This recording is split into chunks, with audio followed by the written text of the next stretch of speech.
Hello and welcome दोस्तों। जितने भी सीजीपीएससी के एस्पिरेंट्स हैं, स्टूडेंट हैं, टोटल 1,81,000 जो स्टूडेंट हैं वो अभी एग्ज़ाम दिलाने वाले हैं 12 फरवरी 2023 को। टोटल नंबर ऑफ पोस्ट है 210। तो आप सभी के लिए एक बुरी न्यूज़ है। बुरी न्यूज़ ये है कि 12 फरवरी को आप एग्ज़ाम तो दिला लेंगे सीजीपीएससी का, लेकिन उसके रिजल्ट आने के लिए, उसके परिणाम घोषित होने के लिए आपको लंबा इंतजार करना पड़ेगा। क्यों इंतजार करना पड़ेगा? जैसे कि आप ये पेपर आउटलेट में देख रहे हैं कि एक प्रशांत कुमार तिवारी और 20 अन्य लोगों ने हाई कोर्ट में याचिका दायर की है। क्यों याचिका दायर की है आपको बताते हैं, जिसकी सुनवाई 6 मार्च को होगी। आपको पूरी जानकारी मैं देता हूं कि प्रशांत कुमार तिवारी व 20 से अन्य लोगों ने हाई कोर्ट में याचिका दायर की है।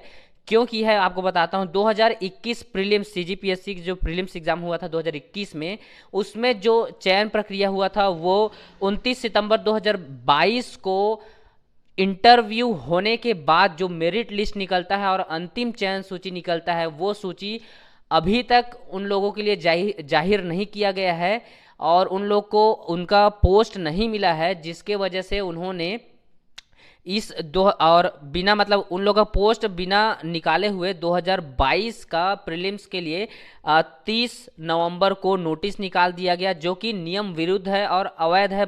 उन्होंने बताया है, जो प्रशांत कुमार तिवारी और 20 लोग हैं, उन्होंने इसको अवैध करार दिया है।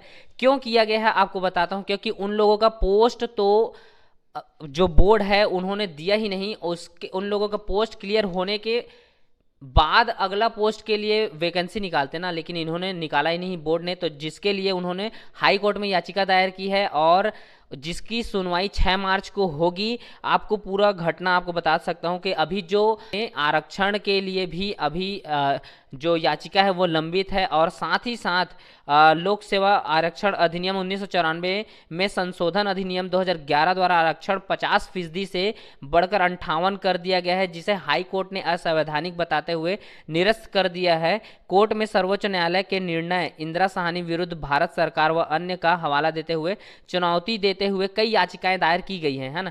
और आपको नई राज्य सेवा भर्ती प्रक्रिया पर याचिका में उठाए गए सवाल, क्या सवाल है आपको पढ़ के बताता हूं। कोर्ट में दलील दी गई है कि राज्य सेवा परीक्षा 2021 की चयन प्रक्रिया पूरी होने के बाद पीएससी व राज्य शासन पीएससी परीक्षा नियम 2008 व पीएससी परीक्षा प्रणाली नियम 2014 के वरिष्ठता सूची व अंतिम सूची जारी करने में के लिए बाध्य है, लेकिन अंतिम सूची जारी करने के बजाय बोर्ड ने नई भर्ती प्रक्रिया चालू कर दी है, जो कि अवैध और नियम विरुद्ध है। ये उन 20-21 लोगों का कहना है और ये नियम विरुद्ध डेफिनेटली है, क्योंकि उन्होंने पहले की जो चयन प्रक्रिया है उसको बिना पूरा किए हुए नई भर्ती प्रक्रिया कैसे निकाल दी बोर्ड ने, जिसके लिए अभी ये मामला बहुत लंबा चलने वाला है। देखते हैं बोर्ड और सरकार क्या कदम उठाती है इसके ऊपर।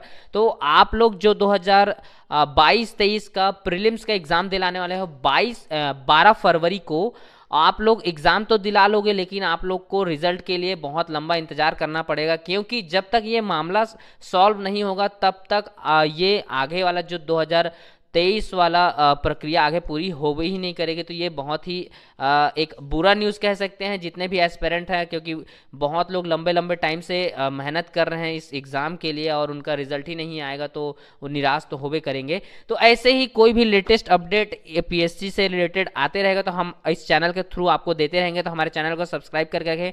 Thank you so much for watching guys.